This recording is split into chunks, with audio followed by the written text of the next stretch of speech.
Our next story is from Israel. The country's prime minister is in a fix. He faces challenges on multiple fronts. A coalition partner has threatened to quit. There is violence on the streets of Jerusalem. And Iran has issued a stern warning to Israel, a warning to strike the heart of the Jewish state. We'll decode these challenges for you one by one and try to understand what they mean for Naftali Bennett. Let me start with the political challenge. Israel's ruling coalition is on the brink of collapse. A key coalition partner is threatening to break away. The Islamist Ram Party, or the United Arab List, led by MK Mansour Abbas. It is an Arab political party which represents Israeli Muslims. In the 2021 elections, this party won 4 seats in the Israeli parliament. With the fragmented political landscape at that time, these seats gave the party the role of the kingmaker, the power to determine who should form the government. Benjamin Netanyahu or Naftali Bennett. The party's leader sided with Bennett. It helped him form the coalition government. It also became the first Arab party to come to power in decades. A year on, the party does not want to stay in power. It has frozen its membership both in the coalition and the parliament. Why? To protest against the ongoing violence in Israel.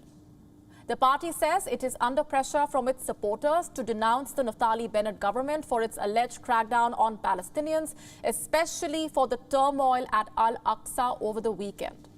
We'll get there in a bit. First, let's tell you what this move really means. For starters, it has no immediate implications. Since the Israeli parliament is on break till May, so for now it's only a symbolic blow to Naftali Bennett. However, in the longer run, it could prove to be disastrous. The Bennett government has already lost its majority in the parliament. On the 6th of April, a key member of the coalition had resigned. And this brought down the Bennett government's majority to 60 from 61. The opposition in Israel has the same number of seats, that's 60. And this has basically left the parliament in deadlock. Now, if the Ram also insists on breaking away, the coalition government could be on its way out. We are not saying this, Israeli politicians are. Like MK Walid Taha, a member of the Ram party, he says the coalition government is headed for collapse because his party could withdraw its support in the days ahead. And this leaves ample room for the opposition to stake its claim on the top office. To put it simply, Israel could see yet another change of guard in the days ahead. And the reason will be the ongoing communal violence, which is Bennett's challenge number 2. It's been more than 4 weeks since Israel has been gripped by unrest. There have been protests, clashes, murders, even terror attacks. The flashpoint came last Friday. There was violence at Al-Aqsa Mosque and Temple Mount, the holiest sites for Jews and Muslims located adjacent to each other. Hundreds of Palestinians clashed with the Israeli security forces. Stones were pelted, rubber bullets were fired, even grenades were launched. Over 150 Palestinians were left injured.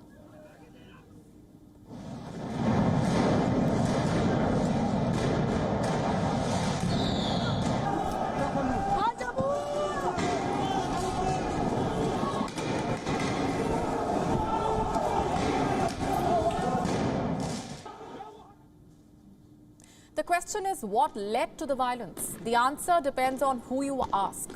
Israeli police blames the Palestinians. It says dozens of masked men marched into the mosque and set off fireworks. Eyewitnesses say Palestinians threw stones at the Israeli forces first. On the other hand, the Palestinians have a different story to tell. They say Israeli forces tried to empty the compound. The police allegedly attacked the mosque staff and the many worshippers who had come to pray. Listen to this. After people performed Al-Fajr prayers at around 6:50 a.m., the occupation forces stormed into Al-Aqsa Mosque through the Moroccan gate and assaulted the worshippers who were there, as well as surrounded and attacked Al-Qibli Mosque and fired rubber bullets at the worshippers who were praying inside.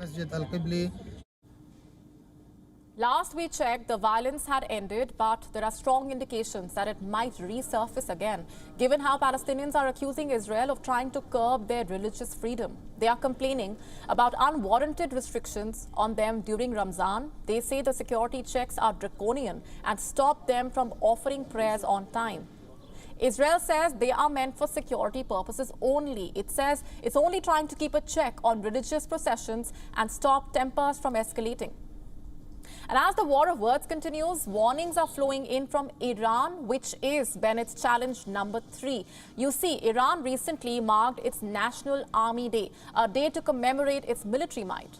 The country displayed its homegrown weapons, also a series of defense systems and aircraft.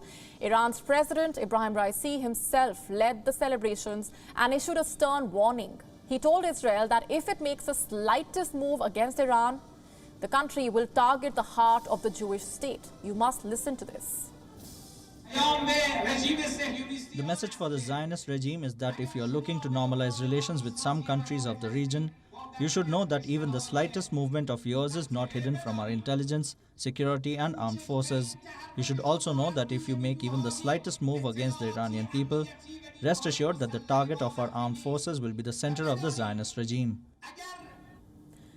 What was this warning aimed at? Some say it was aimed at the ongoing violence in Israel. Others say it was aimed at Israel's attempts to stall the nuclear deal talks. Yet others say the reason could be a mix of both. You see, unlike other Arab states, Iran has been a staunch supporter of the Palestinian cause. It does not mince its words in condemning Israel like other Arab countries.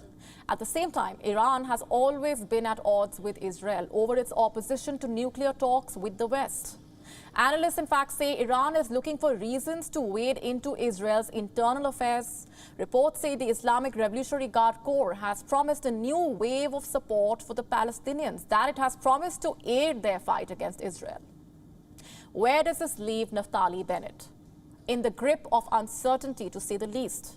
His forces are clashing with Palestinians, his allies are threatening to quit, and his enemies are warning of a retaliation.